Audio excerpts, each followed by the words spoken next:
今は作り手の葛藤や完成までの過程で抱える迷いのような部分がテンポが悪い、分かりにくいといった理由でどんどん削られてしまっています。政治でもエンタメでも人間らしい深めや迷い、本質的な情熱が削り取られているんです。その先で行き着くのは見た目が整っていれば内容まで正しく思えてしまうというルッキズムに支配された空気感でしょ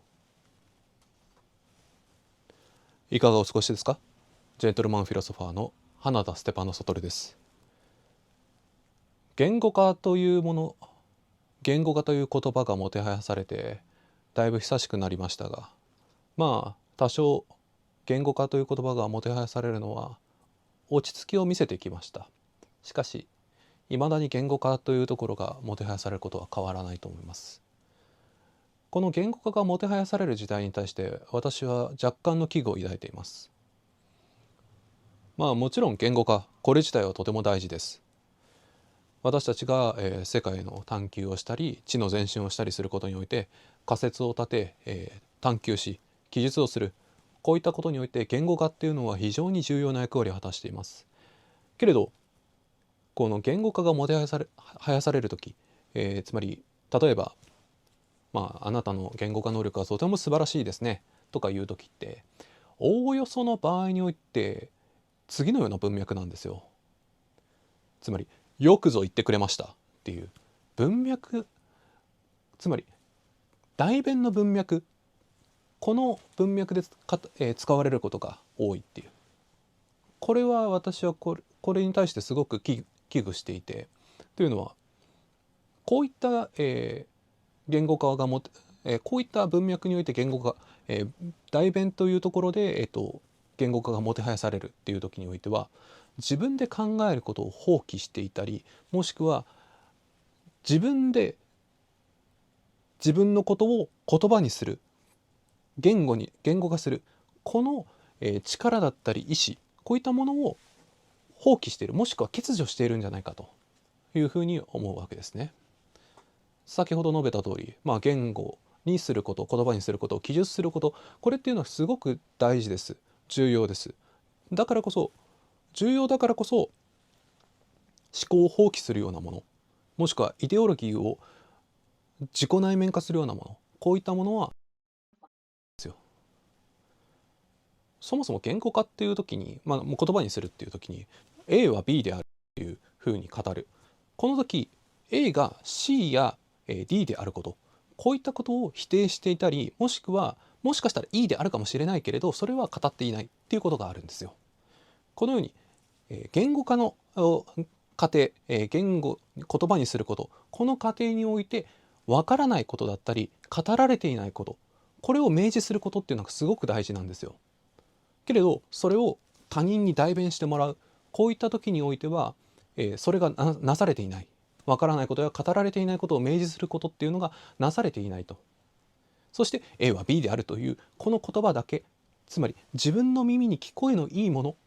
ていうものなんですね。そして自分の耳に聞こえがいいものっていうのは大抵の場合において自分にとって、何の薬にもなりません。むしろ毒にすらなります。こういったところにいて自分の耳に聞こえがいいものとしての代弁としての言語化っていうのは言論におけるルッキズムであると私は思います。もちろん言語化それ自体は大事、そして明らかに言語化が大事、それはそうだって自明のことだもんねっていう、こういった自明のことがもてはやされる時、その時にはその裏にあるものに目を向けなくちゃいけないと私は思っています。言語化がもてはやされた時代の前、ちょっと、少し前、このちょっと前の時にもてはやされていたものは、見える化ですね。可視化のことを見える化って言ってましたね。これも結構すごい可視化っていうのは大事ですよねっていう自明のことがもてはやされていたんですよ。けどこの見える化っていう時に裏にあるものって何かっていうと、もちろん何かを測定すると、こういった指標でこういったものをやりましょうと、こういった風になっていますっていう測定することは大事なんだけど、測定されなかったものもあるよねって、そして測定されなかったものの方が重要なことがあるよねっていうこと、そしてもう一つがそもそも測定するっていうことは何らかの指標を用いると、その指標それ自体、これをあると。こういった測定、何かを見える化する、可視化する、測定するっていうこと、これの重要さ、それ以上にその裏にある、測定されなかったものだったり指標、それ自体、こっちの方がより重要だし、何だったらそっちの方が難しいっていうことがありますね。そういったことを考えると、言語化、っていうところにおいては、何かを記述するっていうことは何かを記述しなかったっていうことであると。こういったことを大事に、裏にあるものとして思い出さなくちゃいけないと思います。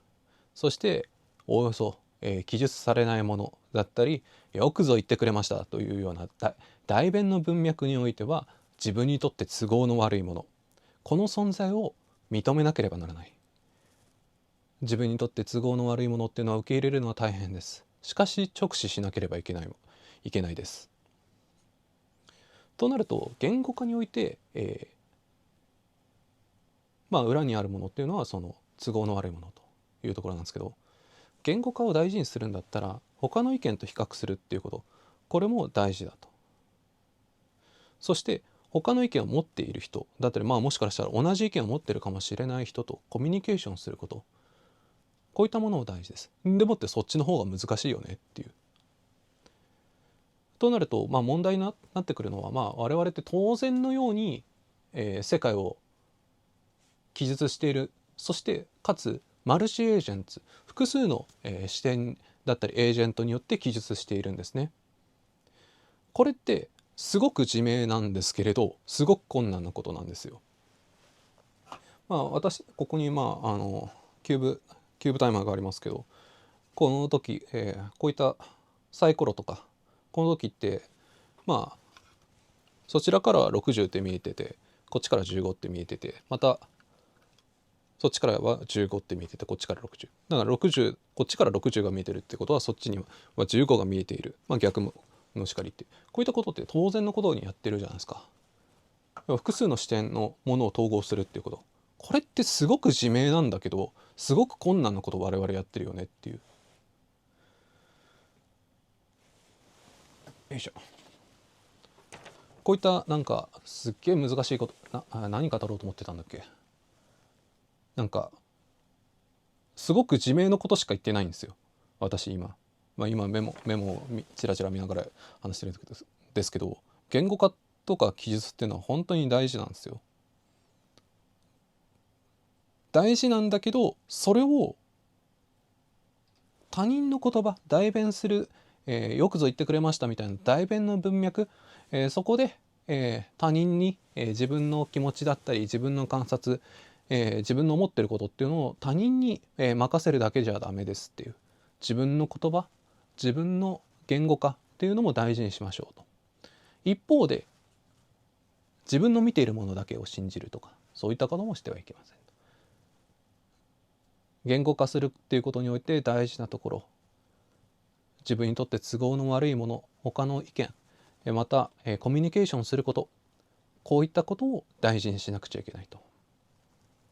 マルチエージェンツによる技術の自明さと困難さっていうのを忘れちゃいけませんよっていうところですね。そのある種、言論における反ルッキズムっていうのを私はここで述べているんですけれど、自分の、ニュースレターにおいてもある種そういったところがあるかなと、意図的に反ルッキズム的なところをやっているところはあります。自分のニュースレターを見返すっていうことをやったり、もしくは、受け取っている人と話す、意見を交換するっていうことをやってる時に、やはり複雑、だったり、文字情報ばっかりっていうところがあります。そして葛藤、この文章ニュースレターを出すっていうところにおいて、そのニュースレターのその中においても葛藤だったり迷いっていうのは多く含まれています。けれど情熱、これはめっちゃあります。そしてニュースレターを受け取る人に対して価値を届けようとする、それも含まれています。なので言語化っていうのはすごく大事で、そこにおいて見栄えのいいもの、自分にとっての都合のいいものっていうのは避けましょうと。でそれで我々はっていうのはすごく自明なこと、記述っていう記述だったり言語化っていうのはすごく大事だっていう、この自明のところの裏にある困難さ難しさっていうところは、ちゃんと把握していなければならないと。特に次回話そうと思っていることがそのマルチエージェンツによる記述、この難しさです。でその中で特にマルチエージェンツによる記述の中で障害となること、それっていうのは何かというと噂ですね。特に信頼できない語り手っていう話があるのと同時に、信頼できない聞き手っていう問題もあると私は思っています。どういうこと、詳しくは次回話そうと思うんですけど、噂っていうのは世界の敵なんですよ。世界を記述することによってすごく敵なんですよ。探求すること、知を前進させることによってすごく敵なんだと。その人が記述しなかったもの、噂を語る人が記述しなかったものだったり、誰が何を記述しているかっていうところ、そこを注意しなければならないという話を次回しようと思います。